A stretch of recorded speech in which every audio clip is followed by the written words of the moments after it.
Wade is guarding Bryant. Artest looking, gets it to Bryant. Bryant dribbling, has to put it up with the buzzer. Banks it in! He banks in the three! And the Lakers win the game!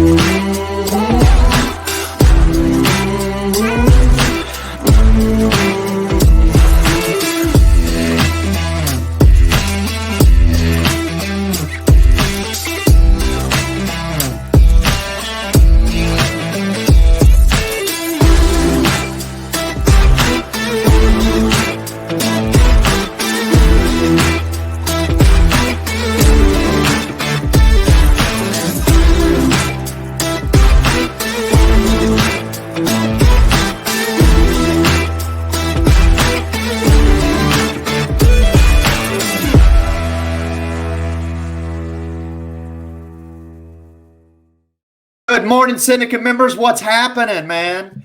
It is live from Austin, Texas, right here at Syndicate headquarters. Me and the man himself, Joe Campert, ready for winning on Wednesday. Hope you guys are ready. We got an action-packed show. We've got a superstar guest coming on today. I am. And he showed up on short notice too. I love that. And so we'll get right into that, guys. But make sure and I 100% have mine ready because I'm going to be freaking taking notes. So you guys, I'm giving you time to prep right now. But good morning, everybody. Hope you guys are all having an amazing start to your week too. Also, real quick, what's up, Alexis? I see you, Melissa.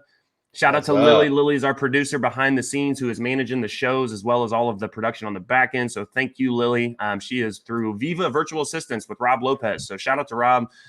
Do a lot of business with him and have nothing but great things to say about Viva. So thank you, guys. And real quick, too, if you haven't already, up in the description, make sure and let StreamYard view your comments so we can get you up on the show like Miss Alexis Talent there and as well as the beautiful Miss Ingresia Merwin. And I know you guys got a lot going on. And Grace, you're killing it. Tony, you go ahead and kick off with your weekly, man. What or your weekly win? What you got?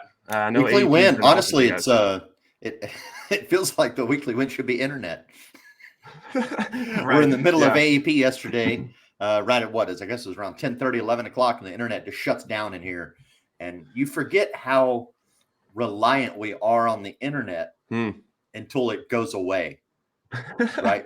I mean, phone systems are gone. Can't access any of our databases because they're all online. So like all of our CRMs are online. Can't get to any lists, do any manual dialing or nothing.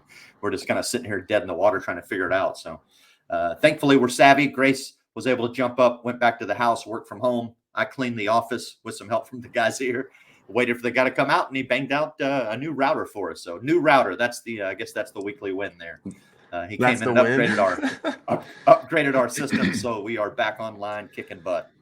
It's true. I guess none of the other wins would happen without the internet. So I guess we'll give that to you as the ultimate weekly win. Mine is, well, you saw it. So shout out Blake. I don't know if you're in the group yet, but I'm definitely going to get you in here. So Blake Cooper is his name. And he is one of my oldest friends. He was my parents' best friend back when I lived in Texas before we relocated up to Indiana. I mean, I'm talking childhood friends, right? And so we've been back and kind of stayed somewhat connected just through the families and stuff since I've moved back to Texas. Got a hold, like we were at his family had the Texas game on or something. I heard Blake was going to be, I was like, man, I haven't seen him in forever. He just had his first kid. And I go over there and he goes, yeah, hey dude, it's crazy, man. I got my life insurance license. And I already knew what was coming, but I asked him anyways. I was like, oh yeah, that's awesome. Well, awesome, but like who'd you end up going with, like a PHP or something? He goes, yeah, dude, how'd you know? And I was like, oh man. So very quickly, like literally he called me that was 2 weeks ago. He called me the next week. He's like, hey, it ain't what it was supposed to be. Can I come with you guys? And so I had him in office yesterday. It was cool, man. Just seeing full circle. And obviously you guys know we did House of Dreams yesterday. If you didn't catch, last week on the show, if you didn't catch that, make sure and go catch that. But it's just this framework to success. I mean, just getting to do that with literally like one of your oldest friends and kind of go through personal goals and the financial goals. So we're like incorporating insurance into it.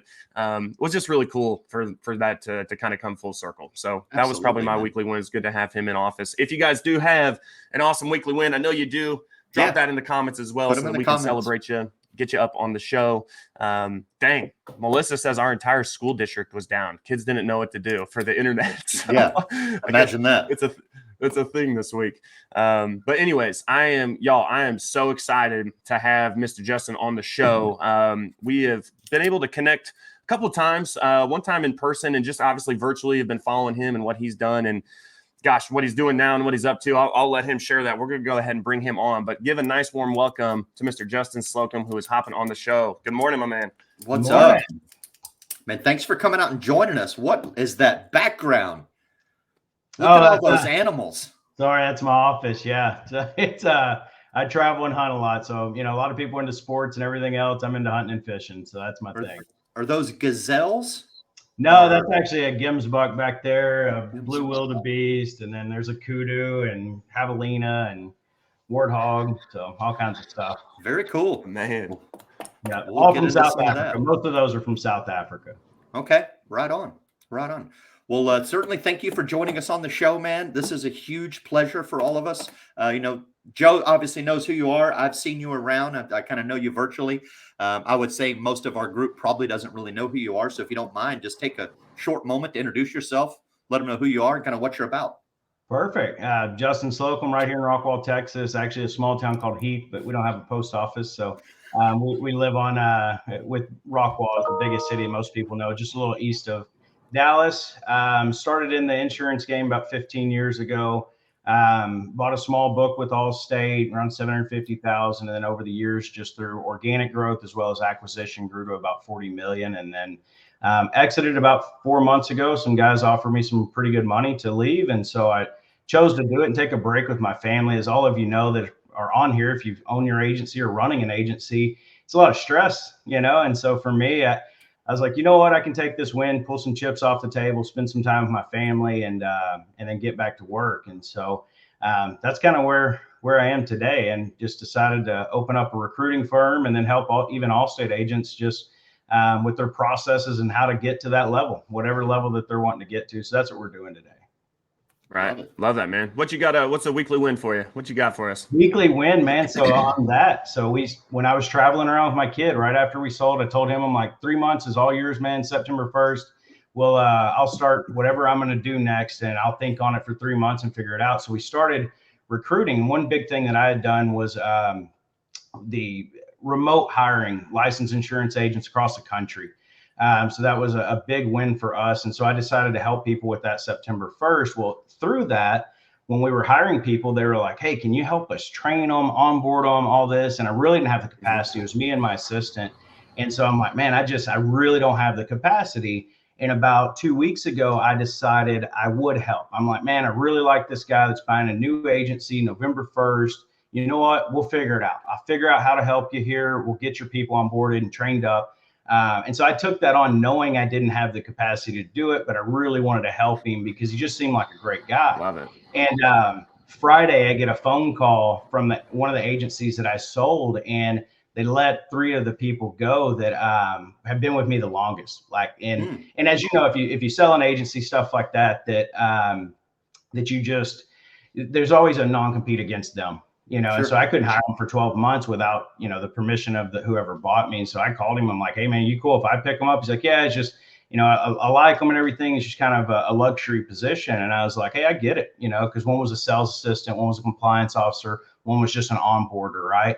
But those 3 positions I was perfect, and so Monday they started with us. And so that would be my weekly win this week. It's such really a blessing because I didn't have the time, and I'd promised my family that whatever I do next, I wouldn't jeopardize our time together, and that was going to inch into it a little bit. So it was just a perfect win for us.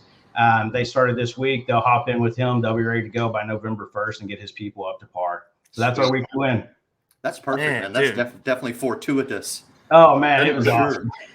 Well, doesn't it fit into the when you give, you get, right? You literally gave knowing that, man, I feel like I just got to give to this guy, right? Like I want to help him. He seems like a good guy. And then what do you know? In return, you got back, and not just anybody that can fill the position, the people that you've known for years that helped you scale on your agency side of things, correct? So Absolutely. It's like Man, that's awesome, dude. I love that. Just a pure testament to that. It's one of my favorite sayings. Hey, when you give, you get, man. So real quick. So you've been in 15 years, guys. He said he made a little bit of money on the exit. It was a $40 million book at a 4X multiplier. So if anybody, especially on the PNC side, knowing that was a captive agency as well, right? Yep. Super, super impressive. Take us back before even, I know we're talking a little bit about it backstage, man. I want to know what even got you in the door on the State Farm side, just coming in as a producer. Like, what were you even doing before then? What kind of led you to getting into insurance? Man, a bunch. So after high school, I got into just trying to find something to do. I tried college out. That wasn't for me. So I was like, well, what are you going to do? And I landed on power washing. And so it was, and just really had to learn how to sell, right? I'd never really done a sales thing. And so what was crazy about that job, during the day, I would sell, have to power wash at night. And it was just this 24/7 thing. Really wasn't healthy if you want to be married and have kids and all that stuff. So jumped out of that, got into vehicle sales. So I don't know if any of y'all have ever done that, but that is not the most rewarding job for your efforts. So you're basically working 6 days a week, 9 to 9, and it's just all in every day.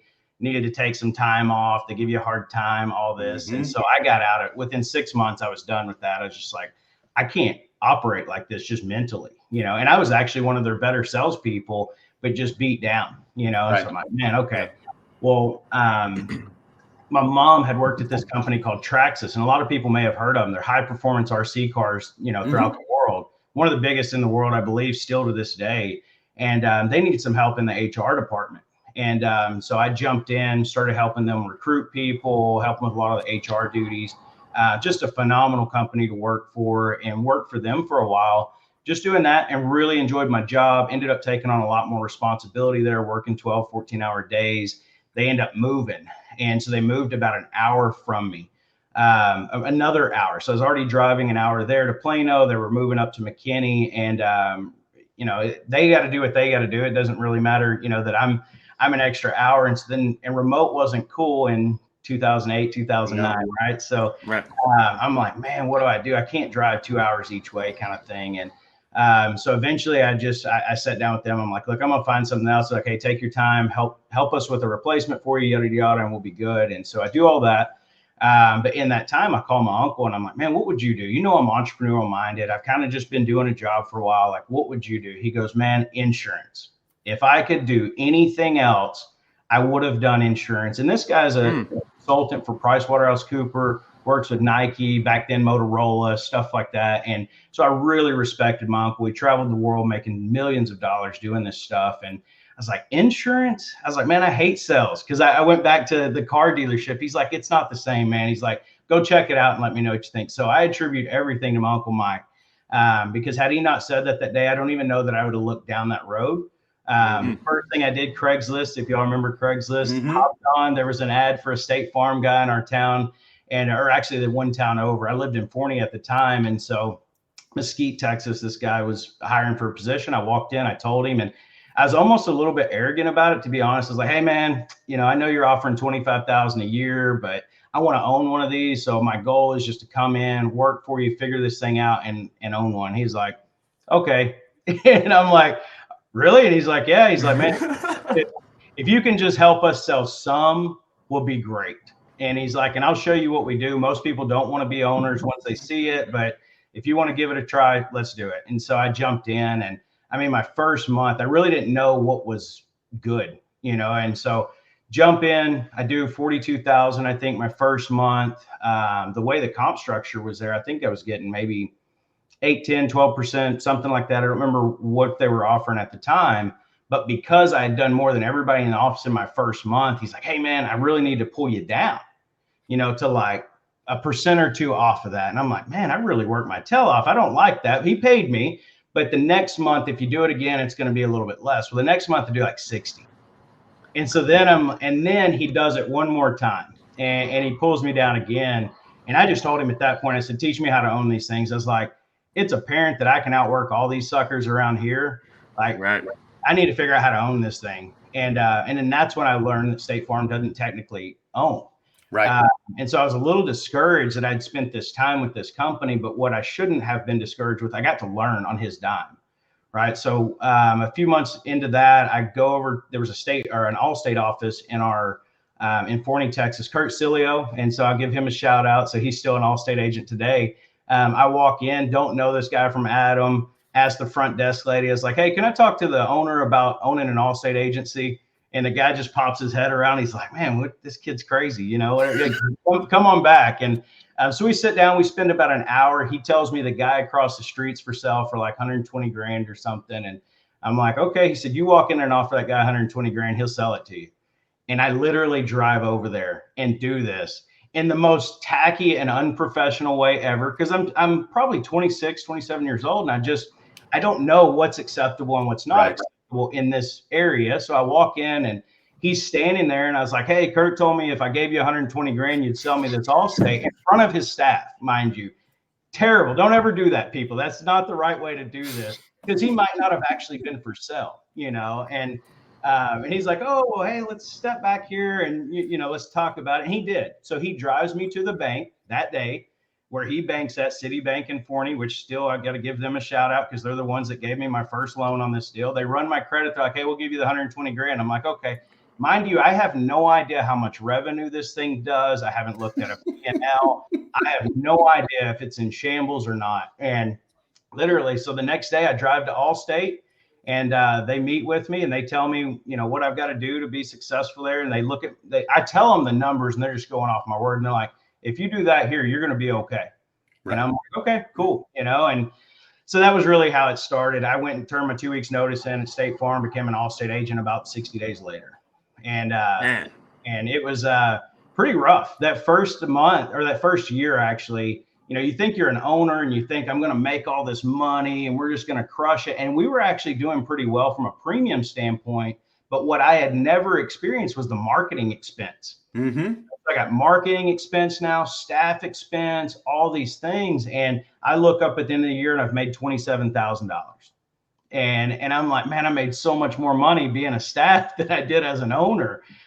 So then I had to learn how to be more efficient with our money and do all that. And then it turned into what it is today. So that's a little bit about the before and how I got there. Such a fast start too, dude. I freaking love that. I want to ask a question here. Because obviously, you know, you even talked about recruiting even before you got into insurance. And now obviously, you know, recruiting is, well, now you started the recruiting company and you were doing so very efficiently pretty much through, you know, your entire time as an actual owner as well. But you're also good at sales, right? And so a question, because I've been in sales, I love being in sales, right? But it's also like, I love recruiting too. And I love showing people the opportunity as well. Question for you on this. Do you think sales capability has anything to do with recruiting? Are they correlated? Are they one and the same? Or are they like completely different? What would be your thoughts? Like, did the sales help you recruit, or was the recruiting maybe help? Yeah. What was it? I think just having a little bit of sales acumen in my brain helped the recruiting side. I think being able to sell your position, even back then when I was recruiting for Traxxas, I mean, you're going up against some of the best engineers in the world. I was hiring engineers for them. And so, you know, you're going up against these guys that have amazing degrees, and I've got to figure out how to relate to them when, you know, and mind you, I didn't go to a big fancy college or anything or get a degree in that. So so I'm having to have these conversations with these guys and be relatable. I think that was a big part of sales in general. And so I was able to do that. And I think that made me successful with that. And in today's world with insurance agents, all of you on this call know, I mean, it is one of the most competitive industries out there. You know, and really, I mean, people just aren't going to leave for $1 more an hour. You really got to say, you know, what's the culture here? What's the mindset of this agency? What are you going to do for me? You know, is there benefits? Are you buying leads? You know, do I have staff support? All those different things. So I would definitely say that the sales brain in me helped with recruiting and really everything else that I've done. I just think you got to have that want to do something. You got to get uncomfortable. You know, it's very uncomfortable in those first few years. Try and sell power washing to, you know, a dry cleaner. They don't want to pay for their parking lot to be cleaned, right? So you really got to talk them into it and whine. So I think there was just something in me that had that sales acumen that was like, I'm going to figure out how to make money. It's just, what am I going to do it? And in recruiting, you got to sell it on the company that you're hiring for, whether you're hiring for somebody else or yourself. Why are they going to come work for you? And that takes sales, I think, or that sales brain. Yeah, that makes sense. When you bought that agency and you got in there, was there a moment maybe in that first year or maybe first couple of years you're like, uh-oh, this is a big mistake? Probably about 30 days in. Yeah. Yeah. I think I went back to Garth Campbell hired me. He was the territory sales leader back then. And I went to him and I'm like, man, I just do not see how I'm going to make money spending so much and only taking such a small rip off the top. I don't know if I'm going to get there because, mind you, being an HR and all that, I was making good money. So it wasn't like, I was jumping right in. I really thought I'd make over $100,000 a year that first year. I really did think that. So, because that's about what I was going to make at State Farm, as just being a producer. I was doing really well. And even though my compensation was getting tweaked, it was still good money. And so I really had to challenge myself with, am I going to stick with this? And I did, because I think there's a pride to you that everyone that supported you, your family, your friends, and all these people are like, man, you're going to crush it, yada, yada. Really didn't want to let that down, and I've got a spouse looking at me too that's like, man, we made a big decision here, stick it out. And so I would definitely say that first year was probably the toughest. And then about 4 years in, I hit another moment. And that's when I met my friend Craig, and which, Joe, Craig, and I don't know if Tony knows Craig, but 4 years in, I hit a glass ceiling. And I really thought I had this thing figured out. We're rocking and rolling. It's probably 2015 or so. And I just couldn't grow. We're selling everything that the company tells you to sell. We're doing everything. And our people at the time had, if you picked up the phone call, whether it was a claim, a payment, whatever it was, you were going to deal with it, sell, whatever. And we just found ourselves chasing our tails all day long. And we'd look up at the end of the month and we hadn't sold enough.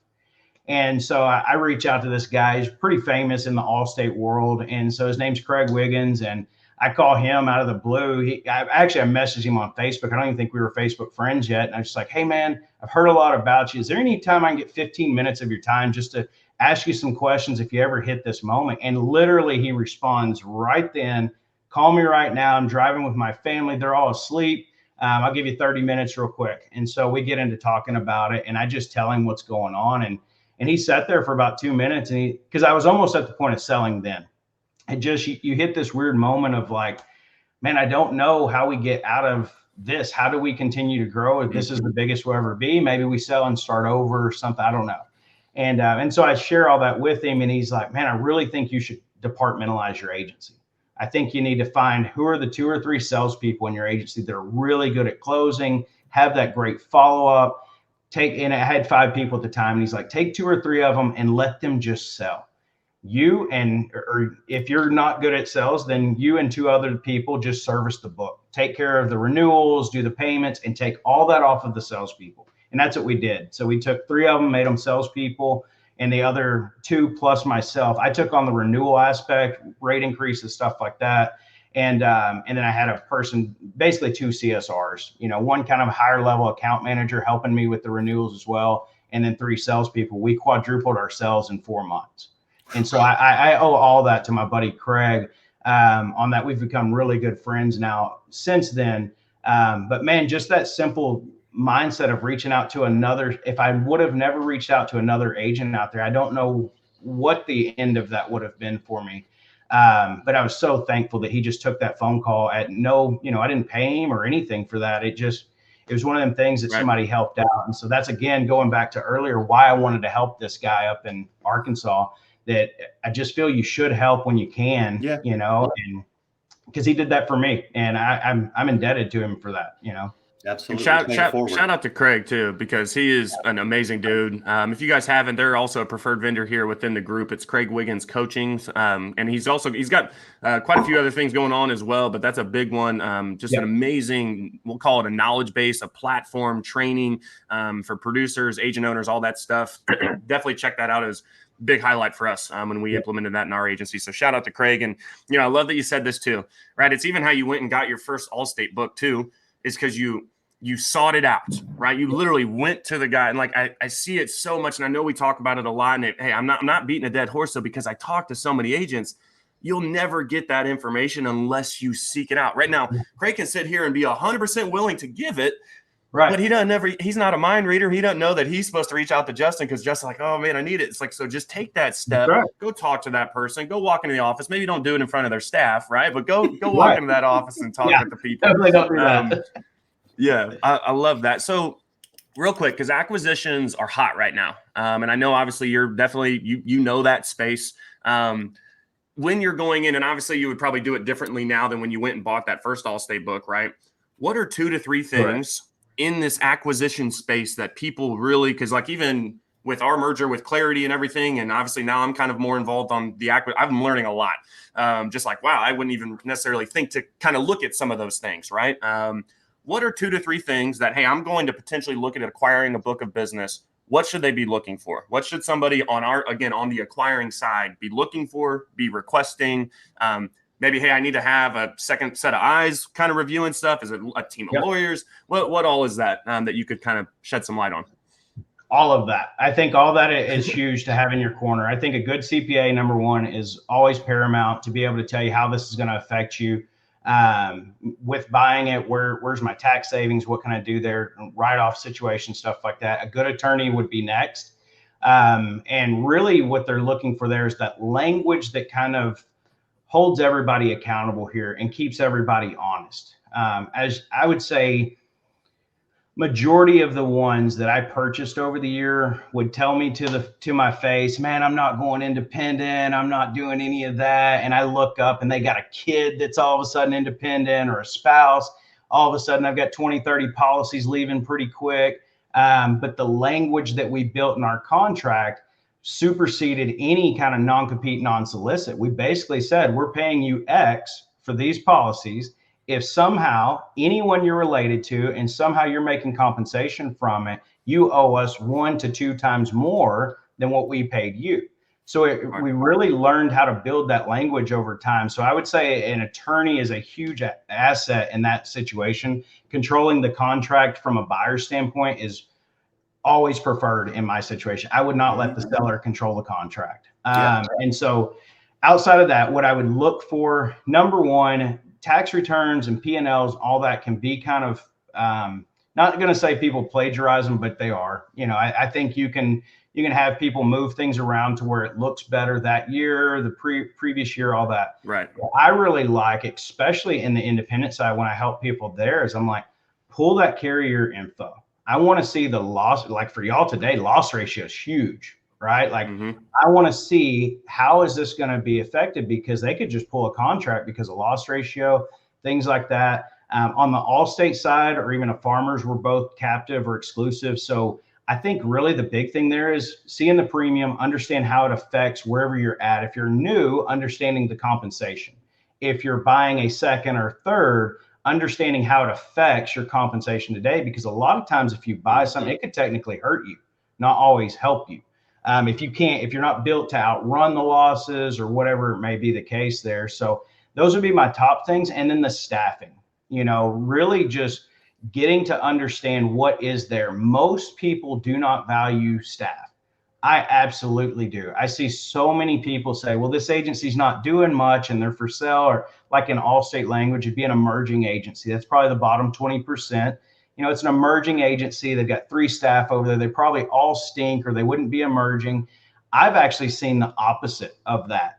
I think a lot of agencies get to a point where sales is tough, and so maybe they're not the best salespeople and they were more service oriented, and they've had a shift in our industry to where the service side isn't as appreciated as much. Everybody wants this new growth, where I step in and I look at them and say, look, I'm bringing all 3 of you on, and let's see what you can do. Now they've got to kind of show me what they can do and what they're good at. Going back to my departmentalization, maybe they're a really phenomenal account manager or a salesperson or a CSR, and let them go do that. Most agencies run with everybody just doing everything, and it's really hard to be good at all the things. And so that, I guess that would be my top 3, really, is just making sure the carrier data is accurate, having that conversation with the carrier too. Especially the independent space has been probably the toughest for me to learn, because 15 years with one carrier, and then a lot of people come to me because I own this company called agencyforsale.com, And so I help probably 80 to 90% of Allstate and Farmers agencies mainly, but then independents have been coming to me. Hey, I want to buy this one. Can you help us? And I'm like, look, I'll look at it for free, but this is not my space. But one thing I didn't realize is you can't just go buy. And so, I mean, like one guy was trying to help, he goes and it's got Safeco, Nationwide, maybe Travelers and some other stuff. And he didn't have those appointments yet. He had some other appointments, but he did not have those three. And they basically told him, no, you can buy it all you want. We're just not going to give you an appointment. So we don't know what you're going to do with the policies, move them somewhere else, book roll, whatever. And I had to learn about book roll. That was a new term for me. And so just all those things that I think that you really have got to, well, let me go back to the fourth thing, bringing in a Joe, or somebody like that understands the transactions on whatever carrier that you're bringing in. So I do think you need that mentor, friend, another agent, even if you have to pay them. If you don't have that person for free at your disposal, paying somebody $1,000, $2,000, whatever will be instrumental, even if it's just you walking away from the deal. Someone that is a broker or, probably a broker or consultant in that space. If it's an independent industry, going after that person that's done 100 transactions, they already know all the things you need to look at. That would probably be my fourth person, is having somebody like that can get in there, see those blind spots that most of us don't see. Very similar to myself as an Allstate agency owner. I know what needs to be looked at and what really doesn't matter. I think a lot of people analyze way too much. They really, well, what about this? What about that? And it's like, oh, these are the only things that matter. How much revenue is it bringing in? What's the staff like? And how do they compensate you? If all that makes sense to you, go get the deal. There's a loan involved, typically, stuff like that. That's it. I can normally, and being prepared, I think, any of you that are out there looking, I think there's going to be a ton of opportunity over the next 18 months in every state, from captive to independent to everything else. And being prepared is probably the biggest thing I could say that helped me be successful. Is I was always ready to buy. Something landed in my lap, I could make an offer right then. I kind of did the Mark Cuban thing. Hey man, I'm not going to give you a low ball offer. I'm going to give you a very fair offer that I can do, that I know I can do. And I need an answer within 24 hours. Otherwise I'm walking away. I don't want this thing to sit here for 30 days and then they get a better offer. They leverage my offer. And then the back and forth. Right. Right. Time kills all deals. Absolutely. That's it. I don't have to sit there and think about it. And I love that on Shark Tank that he would pull that on people, because I just thought it was such a great way. I'm like, let's get this done or not. We don't need to waste a bunch of time. You said you wanted to sell, gave you a fair price. You either do want to do it or you don't, and let's move on. Right. You had mentioned blind spots. What are some common blind spots that people maybe overlook quickly? Like with a captive. So and a lot of my experienced guys will be there. So, and I know there's a bunch of independents that are probably on this call. So a blind spot for me that I think can carry over to an independent space would be compensation changes, RMP changes, underwriting changes, things like that maybe happen in that state or coming that is the reason that they're selling. I think there's a lot of people that see a 2024 compensation change that maybe this person buying doesn't even know about. And then they buy it and all of a sudden the renewals drop by 10%, from 10 to 9 or something like that. That could be a big blind spot that could drastically affect their cash flow to a point that maybe that was all the money they were going to bring in for themselves. And now they're bankrupt a year later. I think those are some paramount. That's spot on. That's spot on. And I love these. I can't remember. I was trying to think of who said it, but it's talking about being prepared. And it's better. The saying was that it's better to be prepared with no opportunity than to be unprepared when the opportunity arrives. Right. Man, and so I love that you said that, especially now. And this kind of, again, for any of the independent agents, right? One, I want to go back to Brian too, because he's like, service is crucial right now. If you're not putting emphasis on your servicing, your book, and your renewals. Again, I know this is more property and casualty specific. You should be doing it on all lines of business, if we're being honest, but you're losing business. I promise you right now. And you're not, it's not full growth mode with all these carriers. So it's not like you can't come in and replace it, right? Well, all right, well, let's just throw more at it. Let's ramp up on the new business side. We know we're losing here. It's like, no, you've got to put a lot of emphasis on this. My customer service guy, he's coming back today from the UK, but he's been gone for the past 15 days. So I've been doing all the service for Redwood, and like we got like another $1 million. So I'm all up in it, right? But you've got to be on it. I mean, these people are calling. They want to know what's going on, right? And here's the funny part. I think a lot of people aren't picking up their phones because they think it's going to be people complaining. Dude, half the calls are just, hey, I just want to make sure that my renewal went through. We're all good. And it's like, yep, nope, you're good to go. And boom, right? And it's like, but then if you're not picking up, I just really wanted to put some emphasis on that because it is huge right now. But then again, being prepared, knowing, hey, what are the restrictions, right? Like, are they like, or even like, progressive books or really anybody right now in the non-resident space. Like you go buy this book. Well, it's like, well, hey, but I'm in Texas, but then I go buy this book over here. If I don't have the right approvals or whatever, they'll shut you down. You can still write business maybe in your resident state, but anything non-resident, you can't. There's a lot of moving pieces right now. So I love that because being prepared and ultimately it's how you win in sales too. It's really probably you use it in recruiting is just asking the right questions, right? You got to know what questions to ask. But there's a lot going on right now that you need to be involved with. Now, I wanted to kind of spend some time here because I know this is something that, again, really helps you kind of excel on the agency side of things is that remote piece, right? Mm-hmm. Which also can be applied to acquisitions. Hey, when you're going and buying a book of business in another state with different remote staff, all this stuff, right? You got to be, again, prepared to be able to handle that. Talk a little bit about, hey, look, I'm trying to, and honestly, guys, like remote it is awesome right now. Even if you're, again, I view remote as, hey, it could be stateside. It could also be virtual assistants. Our internet went down in the office yesterday for like 2 hours. Guess what? My phones didn't, right? Because I had remote people that had internet still that were answering the phones, getting everything done that we need to, which was really cool, right? I love the aspect of that as, hey, maybe they're not in office, but man, they just saved my office because they're not in office. Yep. Talk a little bit about how you scaled on that side. Let's talk about maybe the why first. Really, like, why do you think it works? And then how to kind of scale on that side. And I want to talk kind of just processes, kind of onboard, just systems that you put into place. Because again, you've got to manage somebody who maybe lives, 18 hours away from you type of thing, and it's all virtual. Talk us through some of that because I know you've done a really good job. I think it was very, it happened by accident. So full transparency on that. 2016. Angela worked for us that now works for me again. So I'm loving her coming back. But she came in one day and she quit. So she'd been on maternity leave for a couple months. And so we thought we had done everything right, taken care of her through maternity. And she comes in and she's kind of, you can just tell she got big, she's about to cry in my office. She's like, I got to quit. And I'm like, why? I'm like, what did we do? I'm thinking it's us. I'm like, what did we do? And she's like, when I had my kiddo, my small town, she lived in Crandall, Texas, which is way bigger today. But back then, they didn't have a daycare that would take a baby prior to 6 months. And so she didn't have anywhere to put her kiddo. So she's just going to have to be a mom, and I mean, she was a mom anyways, but just, she couldn't have a full-time job where she left the house. And so she didn't have anywhere else to take her kiddo. And me just being solution guy, I'm like, would you work from home? And I'm like, she's like, yeah. And I said, let's go. So literally, me and her husband load up a 6-foot by 36-inch desk, the old school, like big desk behind me, throw it in my truck. We barely get it in their house, in their second room, and it takes up the entire room and like the baby's cribs in there too, right? And so we get her set up, and she's like, well, what if somebody hears my baby crying? And she's thinking of all the cons. And I'm like, man, if they don't like babies, we don't need their business anyways. Exactly. And I really believe that. I'm like, man, if they don't see that I'm trying to be the best employer that I can for you to make a situation work, then we don't need them as a customer. And I truly mean that even to this day.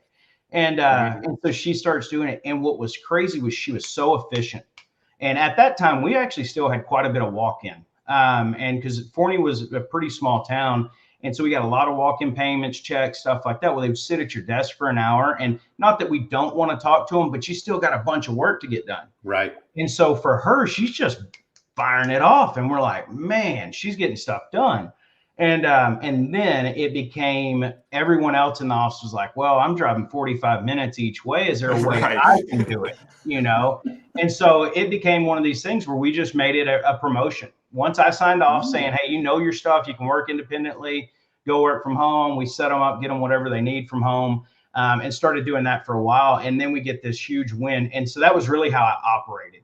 But at the time, we're starting to buy other agencies. And with Allstate, they wanted blue signs. So you could buy another office, but you had to keep the office or at least have a sign up somewhere.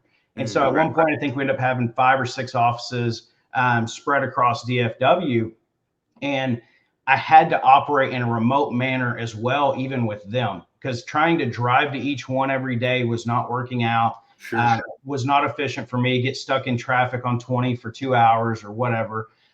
So then I started doing Zooms, and we would all just hop on a Zoom, have conversation in the morning about that, like a huddle. And then when they needed something or a screen share, we just hop on a Zoom screen share, do that. And then that's also how we were training and everything else. And so then 2020 hits, and it's a gold mine for us that we didn't realize it, because I was in Grand Caymans. My kid had spring break that week. I think it was March 17th when I made the call to Courtney. And I'm like, hey, I can't get back in the United States. This is bigger than kind of where we thought it was going to be. Luckily, we still had I think 5 offices at that time. And I just said, send everyone home, order all the equipment we can. We're never going back. This will be a win for us. And she's like, are you serious? I'm like, I'm dead serious. I think we're done having to work in an office. But I said, the only way it works is if we keep our cells up. We cannot, the carrier still needs your cells. And then I can make an argument that I want to be remote full time. And literally 6 months later, we're crushing it doing, I think, but prior to that, we're doing 400 or 500 items a month, which in Allstate land, items is a big thing. So, we go from doing 400 or 500 items a month to 700 or 800 items through COVID. And because our people are already ready, they already know how to work. We don't miss a beat. Well, all these vendors, these marketing reps and stuff are calling me saying, hey, can you buy more leads? Can you buy more leads? We don't have, these offices have shut down. And I'm just like, yeah, give them to us. And we just kept going. So that was a huge win for us. 6 months later, Allstate steps in and says, hey guys, if you don't feel you need an office and your cells are at X, you can shut them down. I think I was probably one of the first people to fill that form out. I was like, shut them all down. and so then what that created was just more revenue for us. I didn't have absolutely way less overhead. All this real estate, I think at the time it saved me $20,000 a month. And we were able to transition that into more payroll marketing, kind of created those luxury positions about that time. I'm pretty sure that's when we started it with a full-blown just sales assistant that only did the onboarding for every sale that we did to make sure it was accurate, make sure we got signatures from an E&O standpoint, compliance officer, double checking things, make sure, we're not just writing things you shouldn't be writing, because you're moving so fast with so many people and they're all remote. You have no idea who's saying what, and you can't listen to every call. So then we had to have that onboarding specialist that as we were growing, we're having to hire a person a month.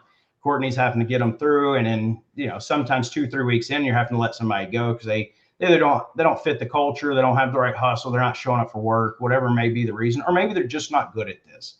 Sometimes that's the case. They hear insurance and it's great, but man, you're just not a salesperson, or you're just not a good account manager. When someone starts screaming at you about a home increase and you're combative with them, that's probably not a good account manager. Yeah. But that's really it. That was our why we got into it and why I feel it was so successful. And then I guess the last piece of that is during COVID might have been when we stretched outside of Texas. Like Jandra up in Maine was probably one of our top salespeople forever. She could only sell in Texas from Maine, but she would crush it selling 75, 80 policies a month. Yep. Man, I love that you said that too, because that's a big part of our story as well, is when COVID hit, dude, we've always been pretty much remote. Like I've got my little internal guys, right? Like I've got my service guys here, but then we have virtual assistants that back him up. I've got a couple sales guys here in office, but then all of our agents, and some about Redwood is that, we're all over the place, right? And we're selling all over. I love that you said the compliance piece. Something that it's been a bit now, but you think people do, like, you just think they're going to come on and like, hey, you know what? They know what they're, and good people, right? Like they're going to do right, and then you start looking at some of this stuff, man. And you're like, wow, how did I, and even just like a week goes by and you're like, damn, I should have been checking that. Right.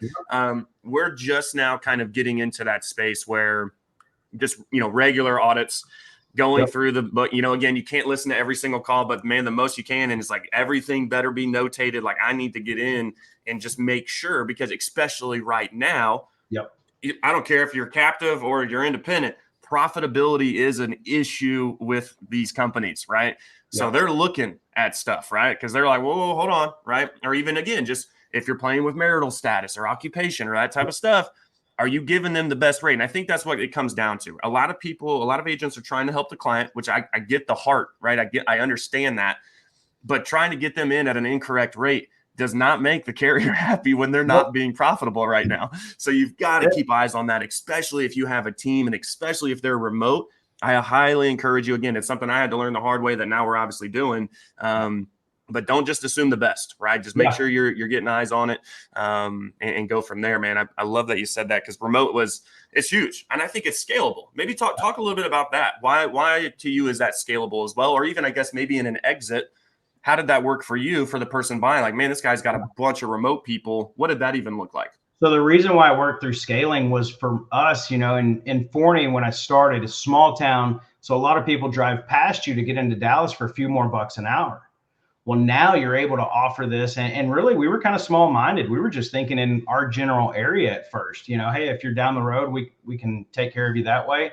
And then it hit me. I'm like, I can do this in any state. And I think Jondra was the first one to call me. I think she actually called me, and she was from Maine. And I'm like, oh man, I don't know about this. Is this okay? And I call corporate. Corporate's like, yeah, we're good with it. As long as they're licensed in your state and they only sell in that state, we're good. And I'm like, okay, cool. So I hired her and I said, look, if this doesn't work with you, I'll never do it again. And she ended up being one of the best employees we ever had. And so I would say that's why it's scalable, because now if I throw an Indeed ad up and I'm remote, and I'm not saying I need somebody to live within 20 or 30 minutes of Forney, Texas. Now I've got this net of the United States. Yeah. I got 100 resumes today. Like I throw that ad on Indeed, there's 100 of them out there. And the bad thing for some of the people that are just fully in office, and I don't mean this in a vulturistic way or anything else, but you've got somebody in your office that more than likely is driving an hour each way that would love that 2 hours a day with their family. Mm-hmm. And so they see my ad hit, Indeed or Monster or wherever that we post it. And they're like, hey, I'm going to look into this, and it feels and looks the same as any other office, but except I got to do it at home.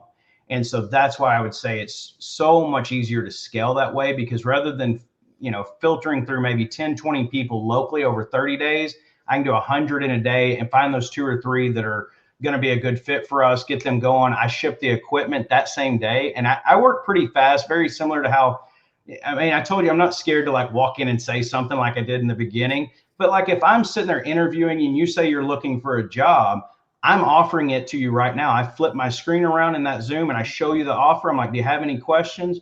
Nope. Fantastic. Do you want to accept the position today and I can have you start on Monday? Well, I need to, okay, tell you what, why don't we go ahead and do it? You're looking for a job. If you feel this is a good opportunity for you, let me put you in our system so our background check will start. And then let me know tomorrow if it's a no. If it's a yes, then let's just keep moving forward.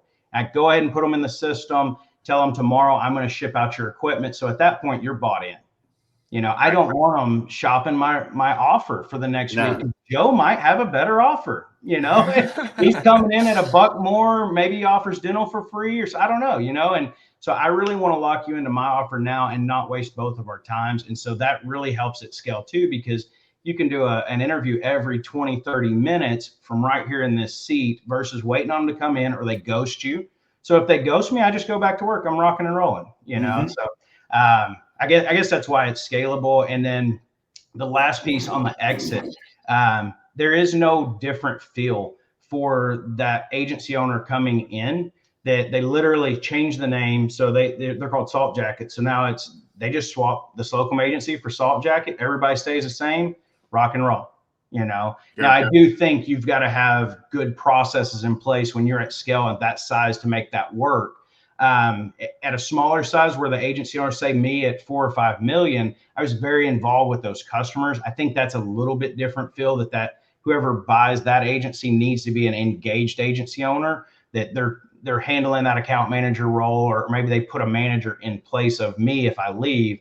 That's going to look and feel different. But from a exit standpoint, the guy loved it, and the guys that bought me, one lives in Washington, one lives in Oregon, and they only sell in Texas, so. Well, yeah. It's like you look at that overhead and it's like, man, we don't really have much. Obviously outside of the staff and stuff, but it's like, wow, we don't have to pay for the office. We don't have all this, like all the things that come with, again, having that brick and mortar, which Yep. Well, and even I love that, man. Tony's point about yesterday, right, on the internet going down. when you've got 40 people across 10 different states, you might lose 10 people. Spectrum, for some reason, hit us hard one time, and we lost 6 on one day because Spectrum, like countrywide, was down. But we had 40 employees, so 34 are still working.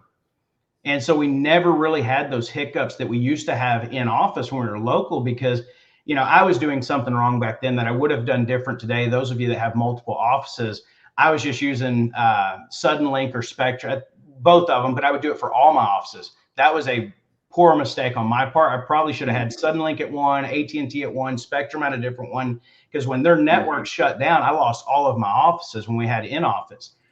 So I would have done that differently today. But now that we're remote, every person probably has a different internet. Yeah. Right. They're responsible for their own Wi-Fi. Yep. Are you always, like, your mindset as you're in this, are you always growing? Like, is this that you're like, I'm always focused on how do I get bigger? How do I get more efficient? How do I get more production? How do I get more people? You know, as an agency owner, yeah, that's how I was forever. I won't say that's the best mindset today. Profitability should probably play a bigger factor, and you should probably have your number. I heard David Chappelle, of all people, say something one time. They asked why he kind of went away, and he's like, you know, my dad told me that you need to know your number, because if not, you just keep chasing. And that hit me like a ton of bricks. And I'm like, that's all I'm doing. Every day I'm getting bigger, but I'm like, I'm sacrificing with my kid. He's 10 now. You know, I've sacrificed a lot of time thinking that I'm building this thing to take care of our family, but I'm letting go of all this time that I can't get back. And so for me, I had to hit a number, and I did. And it was an 8-figure number. And I'm like, if anyone ever offers me that, I'm out of here. And that offer came 4 or 5 months ago, right? Actually, it was about a year ago, but it came through. And so I had to make that decision because it was really hard. And it's still hard today because I had so much cash flow. Sure.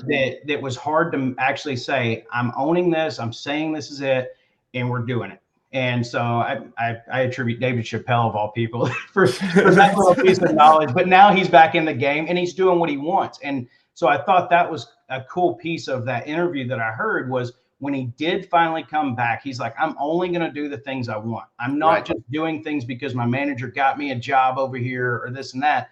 Now I do things I want. I love recruiting people. It's probably one of the funnest things I do, being able to kind of match make for an agency. This person needs a job. They're looking for a good fit, culture-wise, whatever it may be. And I think this is a good fit. Put them together and it works out. Same thing applies when I'm helping people buy or sell an agency. Like one of the guys during COVID, you know, Allstate agents had taken about a 10% reduced rate on the renewal, but they were getting 25% on autos.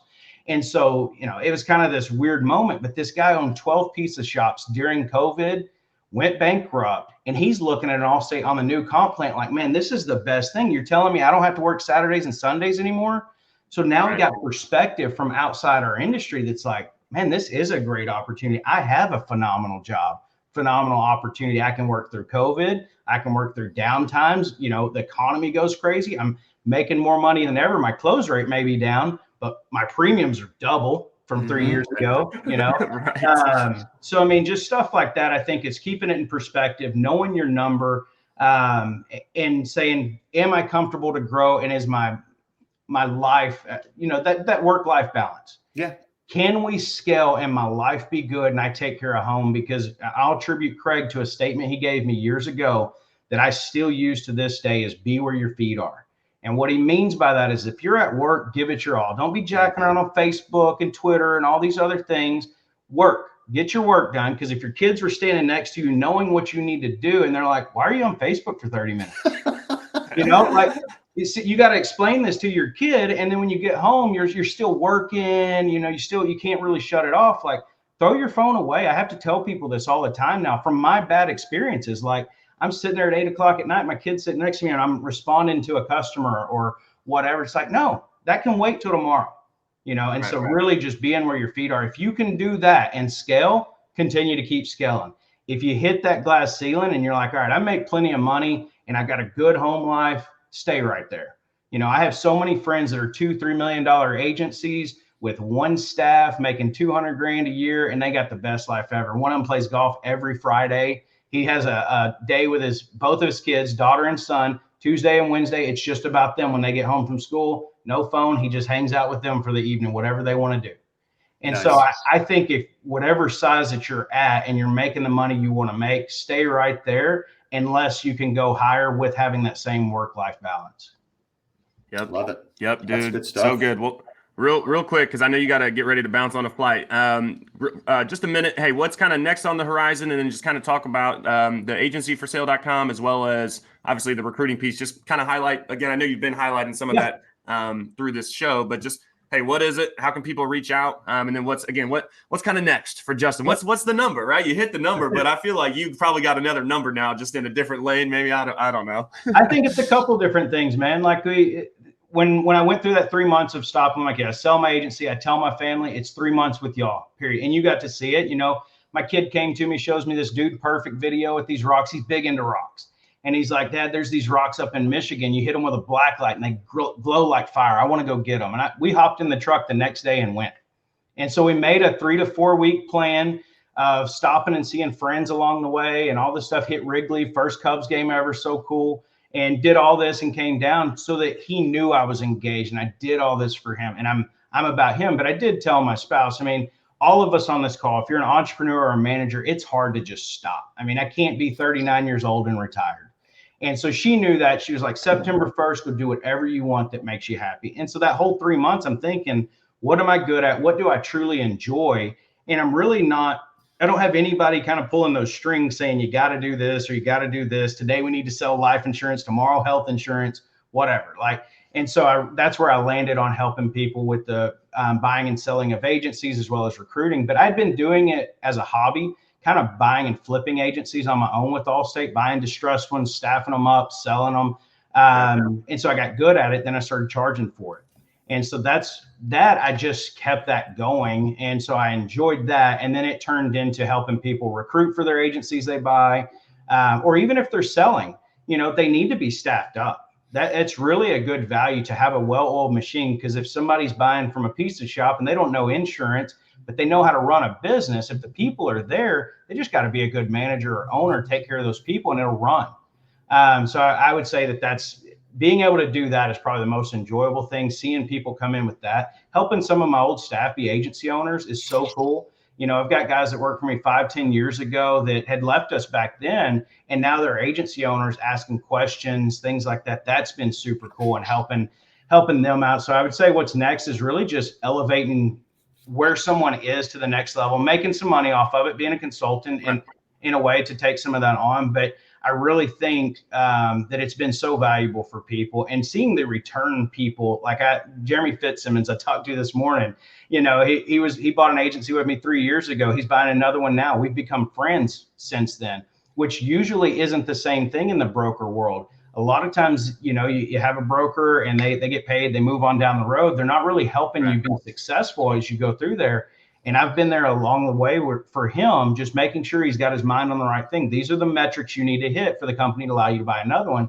He's at that point now and he's able to buy something. So I think stuff like that is what's next for me, is just keep doing that, taking care of my kid, being present.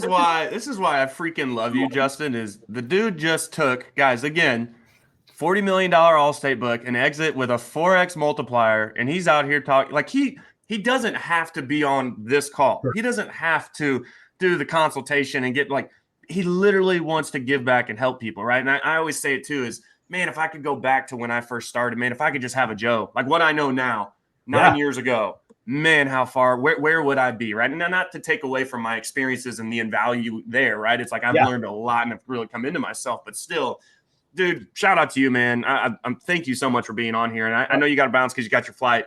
But dude, seriously, guys, I hope you guys heard that. He doesn't have to be on here, but he is. And his next mission in life is to literally help people and be there with his family, be present where his feet are, right? Dude, that's so good, man. Thank you so much. I really appreciate it, man. Yep. And if anybody ever reaches out, you're more than welcome to give them my personal cell. I try to help out wherever I can, guys. And so if you've got something that you think I can help you with, reach out. I don't know the independent world like Joe and them. So, I can be a mindset, give you a second set of opinion, but I think you need to have somebody in that independent space if that's something you're wanting to talk about. But if it comes to Allstate or even farmers, I'm learning a lot about farmers. So either of those, I can be a huge asset there and help you with mindset. Absolutely, man. Thank you so much for coming on the show. I really appreciate it. If there was one big thing that I learned in listening to the show and just kind of really listening to you was it's obvious that you guide yourself and your business with the motto of people over profit versus the opposite, profit over people. And you really brought that out when you said, hey, I can shut down all my Allstate offices and I can increase my revenue $20,000 a month, but I'm going to use that money to hire more people. Yep. I'm not going to use that money to give myself a raise. I'm going to go hire more people and grow this business. So awesome stuff, man. Thank you so much for tuning on. Thank you guys for tuning in and listening. Obviously, as always, this stuff gets moved to YouTube after this. You can always go rewatch it there. If you haven't subscribed to YouTube, I don't know what the issue is. Get your butt over there and click the subscribe button. And then, look us up on Instagram and TikTok because we got stuff pushing out there too. And as always, we're here live and we'll see you next Wednesday. 100%. It's the peak of the week, y'all. Don't slow down. Let's keep going, right? And what did I get out of this show?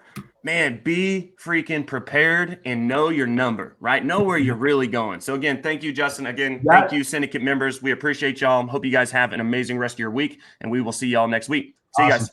See y'all later. Bye-bye. Thanks for having me.